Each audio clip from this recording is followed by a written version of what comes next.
Hi everyone, so I was going to use this platform to raise awareness for my disabilities, but I've never got round to uploading a video to explain what disabilities I've got and stuff like that.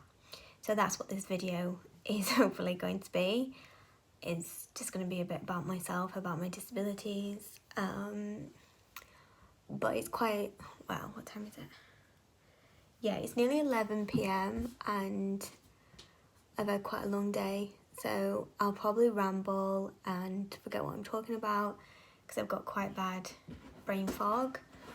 Also, my cat has decided... Willow! Psst, psst, psst. Come on then! Come on! Decided to be a pain.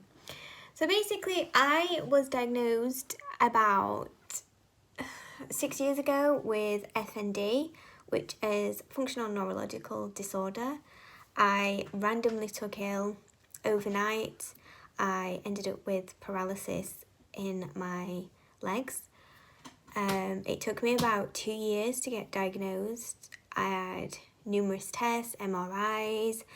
I don't know what the test was called, but they stuck like really long needles into my muscles, and it was like I was tasered constantly. They did that, and yeah, I had lots of blood tests, lots of scans. So I was diagnosed with FND, benign joint hypermobility, collapsed arches. That's what I was diagnosed with at first, and then I was kind of just left. So I wasn't given any mobility aids or anything, despite not being able to walk. I was in constant pain. What, darling? I'm doing a video. Can you talk to me after? Yeah? Talk to me after? Where was I?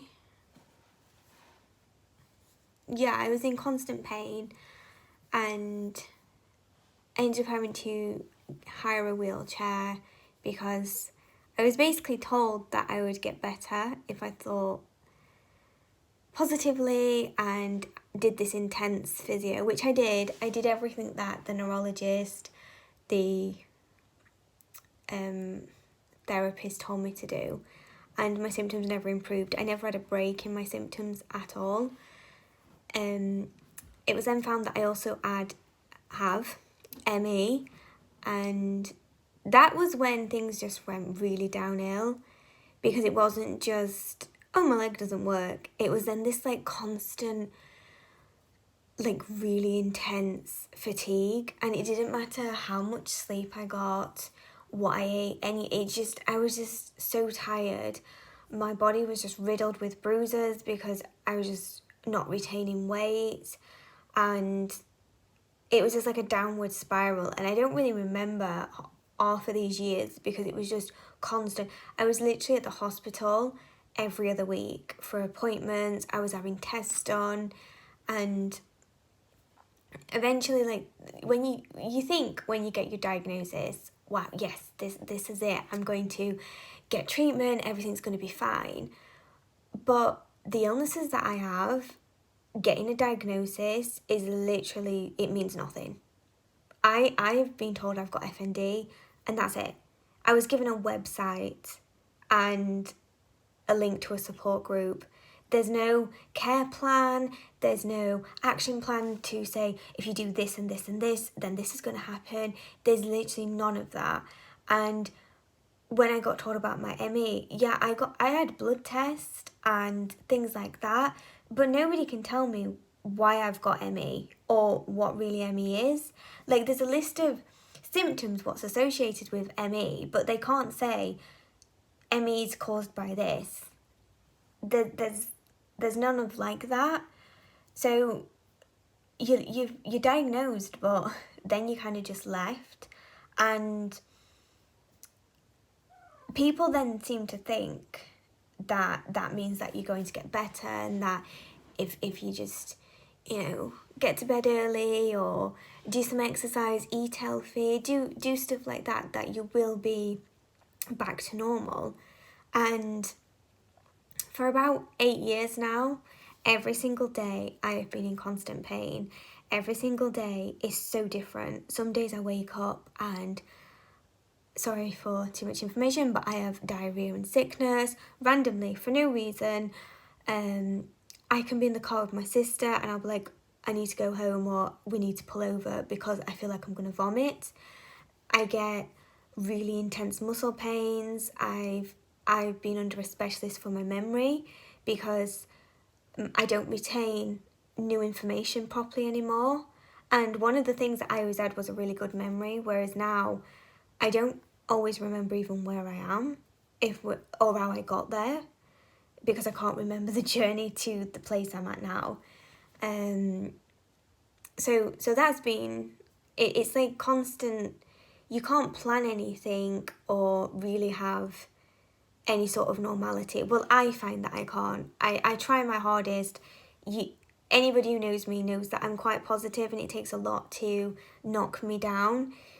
But it is hard when you try to have, like I said, some sort of normal life, and it's just, well, I've got to wait to see what I'm going to be like tomorrow, and if I only have a little bit of energy, then I'm going to have to use that energy to, like little things such as getting dressed and doing my teeth is exhausting, especially because in 2019 I was also diagnosed with POTS, and I kept having like really dizzy spells whenever I stood up. My blood pressure is really, really quite high, and I have tachycardia, so my heart beats ridiculously fast. So obviously when I'm doing nothing, my heart's already beating quite fast, not at a normal rate. So then as soon as I stand up and try to do anything, my heart then starts pounding and my blood pressure goes up ridiculous. I then get like hot flushes, and I just feel generally unwell, like really sick, really faint, lightheaded. So I'm now on treatment for that as well, and it just seems to be that every year another part of my body decides that it's not going to work properly, and it's hard because there are still some specialists out there that believe FND is psychological, and I find that that's quite a toxic view to have because there's no actual proof that it's psychological. My neurologist, I've had a team of neurologists, and not one of them has told me, Natalie, this is psychological. Don't get me wrong, I have had therapy just to see if there was any underlying causes which could link to why all of a sudden my body stopped working properly. But I've not had any like trauma that would suggest that that is why. It's just, yeah, I've kind of lost track of what I'm talking about. I should have cue cards before I did this video. I should have had cue cards. But yeah, this video is just basically, it's something I've always wanted to do. I've always wanted to use like social media as a platform to engage with other people who have the same disabilities as me, or even just other disabled people in general. And also to raise awareness, because a lot of my own medical professionals that I've engaged with don't know what FND is, what POTS is, what ME is. So I don't expect people I meet in general that aren't in the medical field to know what it is. So I wanted to raise awareness and show the sides of how FND affects people, how POTS affects people, and things like that. I'm not always going to look like this. Like, this is kind of a good day today. I've been trying to get into a routine of getting dressed because we're in lockdown in the UK, and last year when COVID first hit, I isolated for 5.5 months. So for 5.5 months, the only person I saw was my sister, and even then she never came into my house. And it didn't really affect me much last year, but because it's been now like a year where I'm hardly having any interaction, the only person I'm really seeing is my sister and my mom and my occasional other siblings. But it's starting to really affect me now because my appointments are being affected. I'm not getting treatment that I need.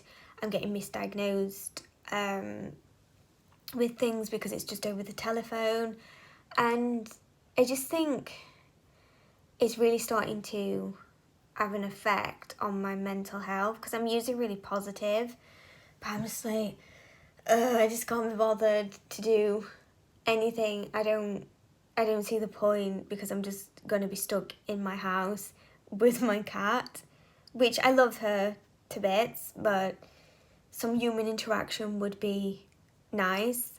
I always joke to my sister that I'm probably going to need like some sort of rehabilitation therapy to go back out into human society when COVID is over, because I don't think I've had a proper conversation with anybody bar my sister in about a year. So yeah, I've been trying to get up and get dressed, even if it's to just go into my sister's car and go for a drive. Like, we never get out of the car, but it's getting into that routine of trying to do things, because otherwise you're just sat by yourself with your disabilities, and you know, when you've got nothing to distract you, you do notice that you're in pain a lot, and it is lonely when you're by yourself. So I've been trying to keep busy. I've been trying to do painting. I've got my uni work to do. So yeah. Again, I apologise to anybody who's watching this video. It's just me rambling because I keep forgetting what I'm talking about, and like I mentioned earlier, I should have used cue cards or something because I'm not used to doing this. I'm not used to being on social media. That's more my sister's thing. She's the one that has the YouTube channel and the TikTok and things like that, and I'm more of an Instagram person. I tend to upload a lot of cat pictures, and that's like my thing. But I'm hoping that communicating with people, sharing videos, it'll get me to engage with more people, and I don't know, maybe I can learn things from other disabled people about how they cope with being ill and knowing that you're not necessarily going to get better. And, you know, the whole positive mentality, body positivity, dealing with the vulnerability of being disabled, dealing with any hate that you get on social media, because that's one thing that's put me off coming onto social media, because I have had videos and things in the past and I've got a lot of negative comments of people about the way I look, that like my forehead's massive, about my teeth, and it's like, I know these things, like I don't need people to point them out. I don't understand people that go on social media just to spread negativity and hatred. You know, but there are people that do that, and I guess I just have to learn to ignore them if I'm going to be doing YouTube videos. But I think I'm going to leave this very sporadic video that makes no sense at all and just end it there. But hopefully I make some new friends from this video and meet new people that are disabled, or even non-disabled people. I don't know what the correct terminology for a non-disabled person is. Able-bodied, non-disabled, I don't. we're in a very bizarre world right now where you have to be very careful with what you say, because there's always somebody that's going to be offended. But yeah, I'm going to leave it at that, and hopefully I'll speak to you all again soon.